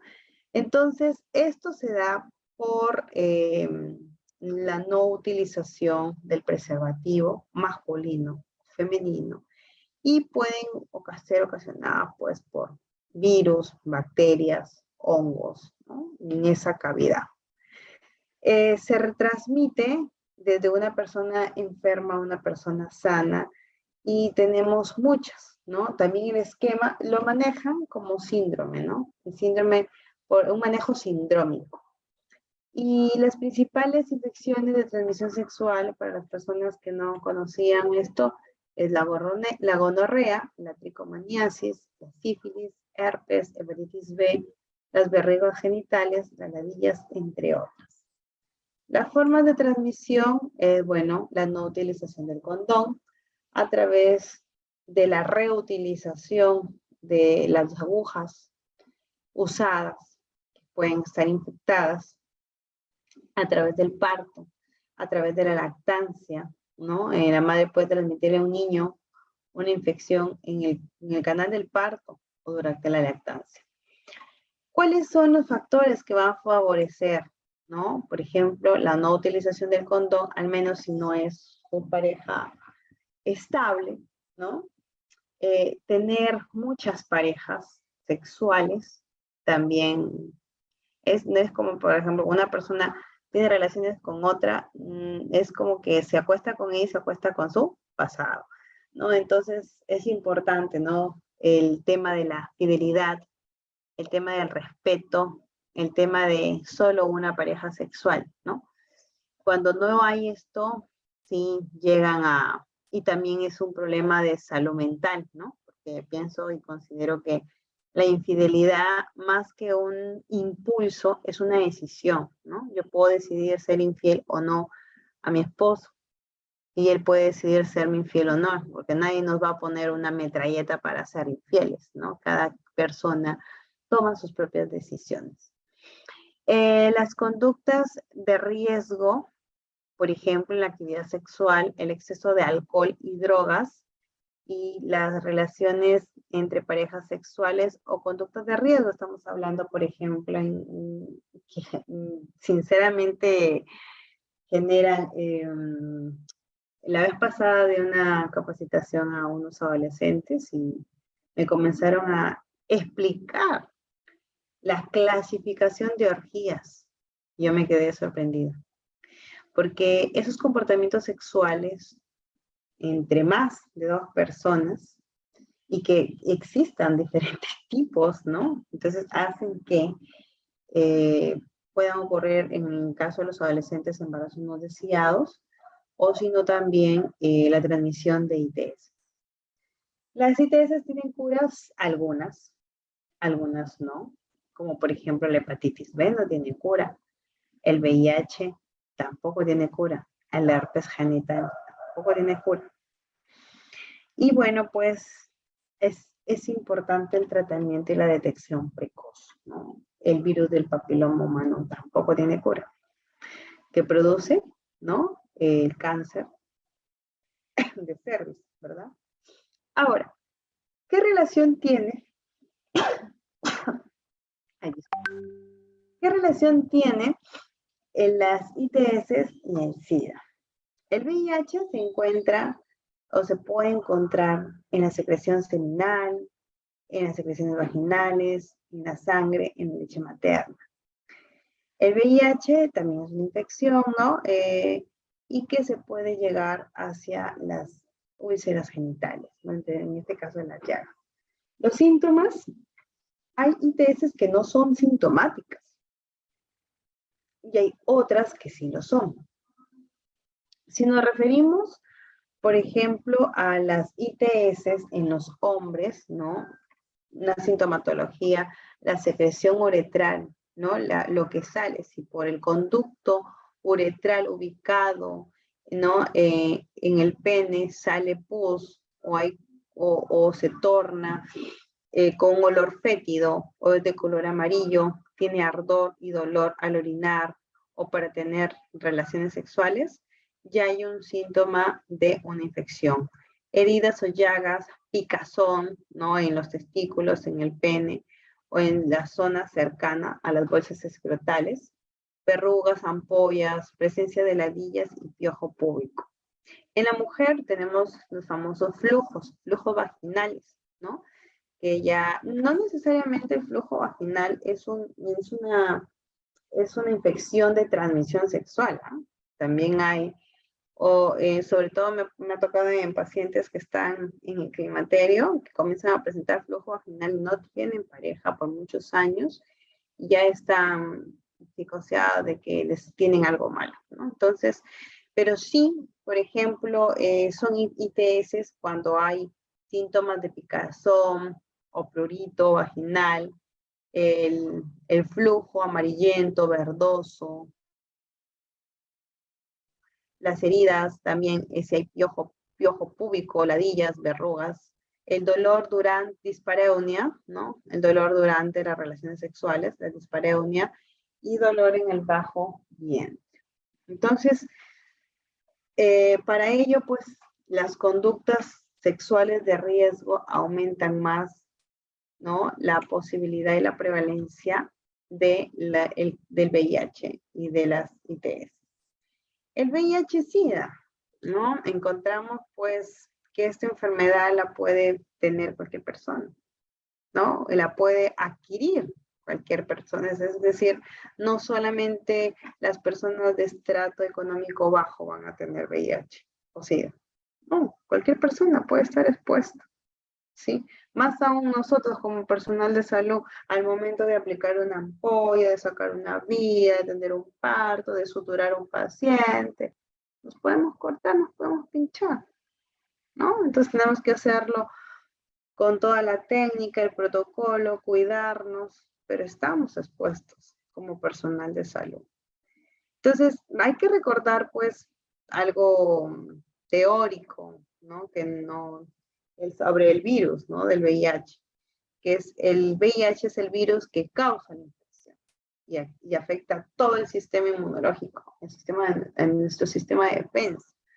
Actualmente leí 3 estudios, ¿no? Una prueba piloto, una prueba de casos y controles, un estudio para de casos y controles, y una carta al editor en Cuba, a través de las, como le llamamos criollamente, el popó de las abejas, que tiene células y partículas inmunitarias que atacan y reducen la producción de células del VIH. Todavía lo han publicado, estuve leyéndolo, pero no tienen una verosimilitud o están en proceso y fase de estudio. Entonces todavía no lo hacen público a nivel mundial, porque si no, imagínense, sería un boom, ¿no? Para todo el mundo descubrir que el VIH puede tener cura, porque se van a salvar muchísimas personas. El SIDA. El SIDA es el síndrome de inmunodeficiencia adquirida, Y es la etapa donde ya el VIH arrasó toda la capacidad inmunitaria. Se presentan enfermedades oportunistas y se comienzan a tener muchos síntomas notorios, pérdida de peso, escaras blancas en el cuerpo, diarreas, fiebres, hasta que el paciente se vuelva más susceptible, ¿sí? Más susceptible a este tipo de situaciones, ¿no? Donde se va a desenvolver las manifestaciones del SIDA. En la fase inicial, por ejemplo, aquí nos menciona, perdón, el VIH se transmite por vía sexual en el 97% de los casos, por transmisión vertical en el 2% y por sanguínea en el 1%. La fase inicial, cuando la persona se infecta y tiene su sistema inmunológico alto, entonces lo pasa como si fuese una gripe. En la fase sintomática, es una fase también sin síntomas, depende mucho del sistema inmunológico que tenga la persona. Y luego tenemos los servicios que se pueden encontrar en nuestro sistema. La consejería, la atención, el tratamiento antirretroviral y la adherencia. Es muy chocante encontrar pacientes donde están bien y después le mencionan que tienen enfermedad, ¿no? Yo he tenido desafortunadamente la experiencia de haber encontrado pacientes con VIH en campañas que hemos realizado, ¿no? Por el día, ahora ya se viene el Día Internacional de la Lucha contra el VIH-Sida. Y en esas campañas, pues, el mismo Ministerio de Salud manda a realizar el tamizaje a través del pinchón del dedo. Y en las personas, señora, tómese una prueba. Y varios hemos encontrado, ¿no? En un día encontramos siete personas, recuerdo, en una provincia del norte, nos llamó mucho la atención, ¿no? Entonces, de ahí decirle, no creerlo, de los 7 que encontramos, solamente 4 se comprometieron a asistir, de las 4, 2 perseveran. Y el resto, pues, se comenzó a recordar con quiénes habían estado, con sus parejas sexuales, y es un tema muy complejo y muy doloroso también, ¿no? Pero ahí está. El proveedor sanitario tiene que prestar sus servicios para que pueda desenvolverse y pueda reducir, ¿no? Al menos en un grado de patogenicidad de lo que corresponde al VIH. ¿Cómo se previene el VIH? Si la pareja sexual no es la estable, entonces se puede, bueno, si existe una persona que no tiene pareja sexual y no quiere tener actividad sexual, es respetable, desde ahí ya se está cuidando con la abstinencia. Pero si tiene su pareja sexual o tiene una actividad sexual muy frecuente, no puede estar sin ejercer su sexualidad, pero no tiene su pareja estable, entonces lo ideal es protegerse con condón, ¿no? Y si es su pareja estable y sabe que es bien, entonces se supone que los dos se cuidan, ¿no? La monogamia, tener una sola pareja, y la fidelidad. Y el uso adecuado del preservativo. La transmisión de VIH por vía sanguínea a través de las transfusiones o por también los objetos punzocortantes, ¿no? Entonces ahí pues se tienen que tomar en cuenta, analizar. Es más, bueno, antes de la pandemia, todo el personal de mi trabajo fuimos a donar. Habían baleado a un señor y necesitaba devolver 20 unidades de sangre. Dijimos 20 de nosotros a donar una unidad cada uno. Y efectivamente, después de que, antes de que dones, te sacan todos los análisis correspondientes para saber si estás apto o no. Bueno, fuimos 20 a donar y de los 20 solamente 15 pudimos donar, ¿no? Entonces, ¿por qué? Porque dentro de los establecimientos de salud respetan el protocolo para ver, pues, para evitar y para prevenir una infección, ¿no? Por VIH en transfusiones sanguíneas. Las agujas y las jeringas siempre tienen que ser descartables. Aguja usada, aguja que se tiene que botar. Y bueno, pues una transmisión inevitable, ¿no? Una transmisión que es la vertical de madre a niño, que se tiene que hacer pues una cesárea para no llegar a contagiar, para que no se pueda llegar a sufrir con la transmisión vertical, ¿no? Y mucho menos la lactancia. No es aceptable en un bebé de una madre con VIH positivo. Bien, entonces para ello, tanto en la tuberculosis, estilos de vida saludables, en el VIH-Sida, en las ITS, tener una salud sexual reproductiva saludable. Y para ello tenemos que, ¿cuáles son los estilos? ¿No? Por ejemplo, los hábitos. Los hábitos son las acciones que nosotros realizamos de forma diaria, consolidada, que no debemos dañar a nadie, ni mucho menos a nosotros, que nos permitan desarrollarnos como potencial humano, que nos ayuden a ser seres útiles en esta sociedad y que nos permita tener y adquirir conocimiento. Todos los días nosotros aprendemos. Todos los días. No se vaya. Uy, ¿alguien activó su micro por allí? A ver. Por allí creo. A Jenny se le activó su micro. Ya. Ya la silenciamos a Jenny. A ver, ¿quién más? Bien. Entonces, ¿en qué nos quedamos? En los estilos de vida saludable que debe tener toda persona, ¿no? Bien, la transmisión vertical del VIH no solo va a contagiar VIH, o transmitir, perdón, la palabra correcta es transmitir el VIH de madre a hijo. También le puede transmitir el hepatitis, la sífilis, ¿no? Entonces, esas dos patologías más también se pueden. ¿Cómo se puede evitar entonces?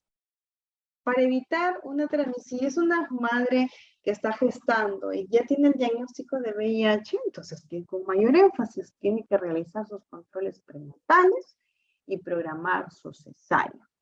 Información durante todo el proceso de la atención, en los controles de embarazos, en la atención prenatal y también la frecuencia de sus análisis que le permitan ¿no? Tener una mejor vigilancia con el personal de salud. Si el resultado diera positivo, entonces de VIH, ¿no? Ahora sacan las pruebas rápidas a través de la punción del dedo y unas gotitas de sangre, luego ya se pasaría a una prueba de ELISA, ¿no? Y la prueba del Western blot, ¿no? Entonces, ¿qué pasaría si de esas pruebas resultan positivas? En primer lugar, no asustarse, que va a ser inevitable, ¿verdad? En segundo lugar, ya se comienza, si está gestando, pasaría con el personal indicado y especializado para poder darle el esquema de tratamiento del TAR, que es el tratamiento antirretroviral preventivo y con ello pueda proteger al bebé, ¿sí? En el caso del profesional de salud, también puede tomar muestra de sangre para ver si tiene infección VIH y conversar con la pareja. ¿Por qué es importante hacerse la prueba? Si una persona tiene VIH, es probable que su pareja puede ser que lo tenga, ¿sí? Ahora, pasemos, ya estamos terminando, vamos a culminar con un poco de poderles explicar las enfermedades metaxénicas, ¿no? Las enfermedades metaxénicas son aquellas enfermedades, le llamo yo, vectoriales. Son transmitidas por los vectores, ¿no? Entonces, ¿a quién? Al ser humano, a un huésped humano, ¿no? ¿Por quién? Por un animalito, ¿ya? Vamos a ver acá, pues, los zancuditos, ¿no? Entonces, uno de los zancuditos más conocidos que tenemos es el dengue. ¿Cuál es el mosquito? Su nombre, Aedes, su apellido, aegypti. ¿Y cómo se contagia? Cuando te pica el zancudo. ¿Cuáles son los síntomas? Incluso han llegado pacientes a fallecer por dengue hemorrágico. Fiebre alta, dolor de cabeza, de ojos y de huesos, ¿no? Fiebres muy altas, a más de 40 grados centígrados. Un rash, náuseas, dolores musculares. El dengue grave ya es una complicación que puede fallecer el paciente. Porque el dengue deshidrata por completo al paciente. Entonces, se necesita identificar, referir y enviar a un establecimiento de mayor complejidad. Ahora tenemos la clasificación clínica. Ya con esto terminamos. Nos quedan 4 minutos. Ya estamos terminando. Transmisión del dengue. Con esto terminamos. El dengue sin signos de alarma y el dengue severo. El sin signos de alarma que tiene dolor corporal muy intenso, vómito, sangrado de mucosas, irritabilidad. Y el dengue severo ya comienzan a producirse el dengue con los síntomas más la hemorragia. Y hay un daño severo de los órganos, ¿no? Entonces, ¿qué daña? Principalmente 3 órganos. El hígado, el sistema nervioso central, el corazón. Eso es lo que daña con mayor, y es pregunta de clase, ¿cuáles son los órganos que más se dañan en el dengue severo? El hígado, el sistema nervioso central y el corazón. ¿Cómo se transmite el dengue? Por el Aedes aegypti, que es un mosquito. El virus se transmite a los seres humanos porque nos pica este zancudito, una hembra, es un zancudo de la hembra, que coloca pues, incuba el virus de 4 a 10 días y se puede transmitir para toda la vida.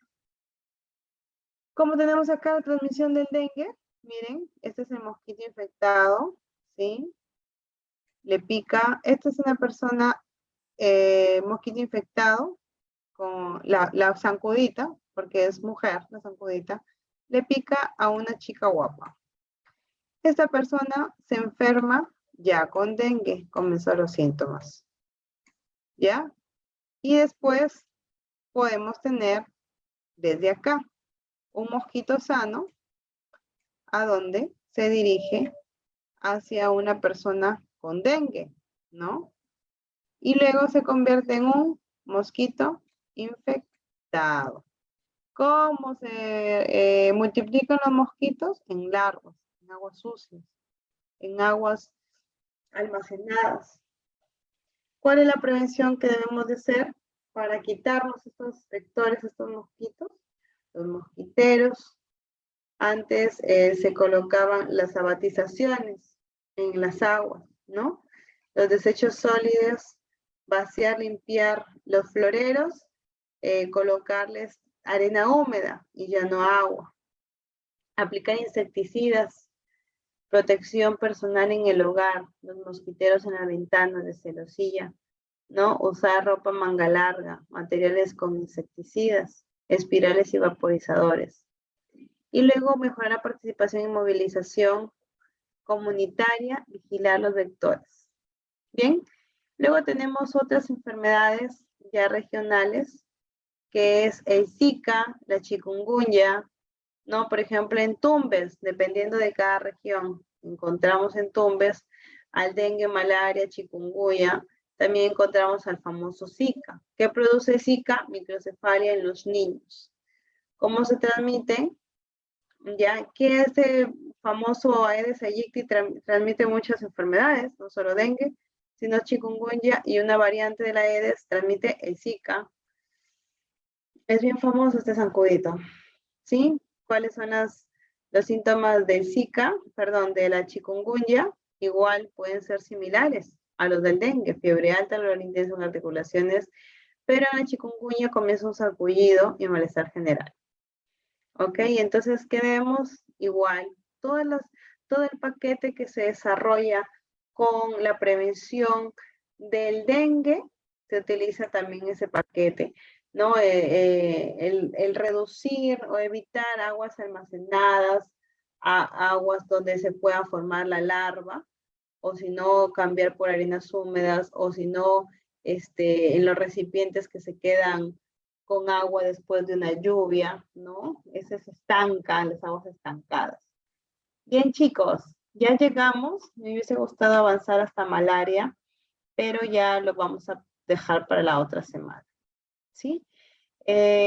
Cualquier consulta pueden escribirnos a ESIEC para que puedan ustedes responder. Mañana sí me comprometo a enviar, he tenido hoy día unos casos terribles, por mi situación laboral, pero ya mañana estoy enviando el último cuestionario de lo que corresponde a emergencias y urgencias y los 2 cuestionarios de gestión en salud pública.